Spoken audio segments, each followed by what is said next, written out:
What a game that was. In a low-scoring first-half affair, the Warriors found themselves down 10 points to the Grizzlies in the NBA media's upcoming rivalry in a crucial fourth quarter.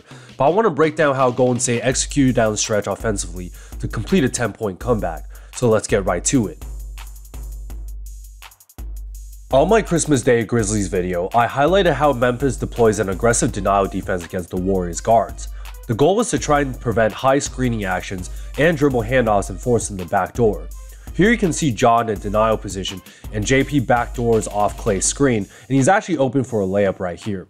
Dillon Brooks turns his head just slightly and Klay is able to counter by running off of Draymond's screen, but Brooks cheats his pick and recovers well. Thompson and Green now have a two-man game they want to run, which would include a potential handoff, but Brooks remains in a high side denial position and the counter is the back door. Nice bounce pass and Ja comes from the weak side to rotate pretty well and forces Klay into a tough reverse layup, but he finishes at the rim. When the Dubs don't get anything out of the split action, you can see Ja in the high side denial position, but for 1 second he ends up ball watching and Draymond sets a pin down for Steph. The denial was supposed to prevent this from happening ironically, and Memphis are not switching off-ball screens, so Ja ends up trailing badly and tries to cheat this pick. Incredibly difficult three for Steph, and this should have been a 4-point play as well.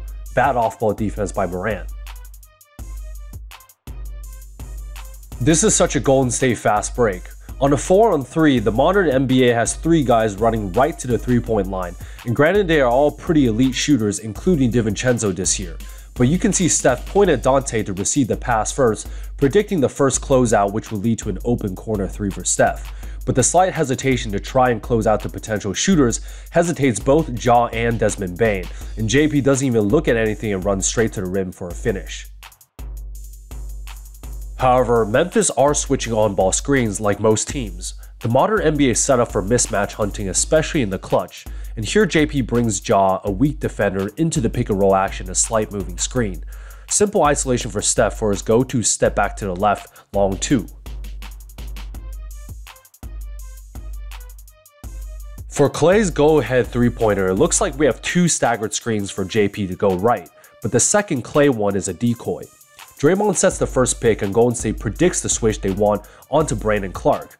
However, Klay slips his second screen, knowing that Bane will switch, and the Grizzlies miscommunicate here since Clark never felt an actual pick and ends up doubling Jordan Poole for the moment.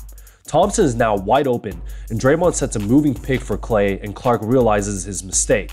But I actually like how Poole fumbled this pass a little, because hear me out.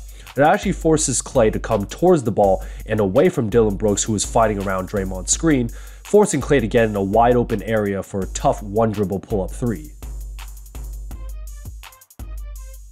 After Memphis executes a brilliant dump-off pass that led to a dunk, the game is tied. With only 2 seconds left, look at the position of each Grizzlies defender. Bane is in a normal coverage because Lamb isn't going to be a threat. Dillon Brooks is tailing Klay to try and chase him around the potential Draymond screen. The ref gives DiVincenzo the ball and Memphis starts scrambling. Brooks predictably runs after Klay, then Bane isn't too worried and is pretty low on Lamb. Finally, Zaire Williams, literally the last man between him and the hoop, is in the go-to Memphis denial position, trying to prevent Poole from using the green pick. After the game was over, JP mentioned that he made eye contact with Dante and countered this denial position by backdooring straight to the rim since the Grizzlies failed to have a rim protector. Great pass for the layup and the win.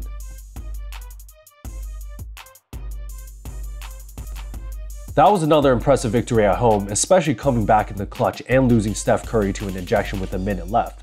The Golden State and Memphis rivalry has been budding lately, and something that the media just absolutely loves to write on, considering the young and upstart Memphis keeps talking trash to literally everybody in the NBA after just 1 second-round exit. They are definitely a tough opponent and high up in the Western rankings, but the Warriors need this one at home to remind everybody who the defending champions really are. Great execution down the stretch offensively by the Warriors, so if you guys like this breakdown, like and subscribe to see more.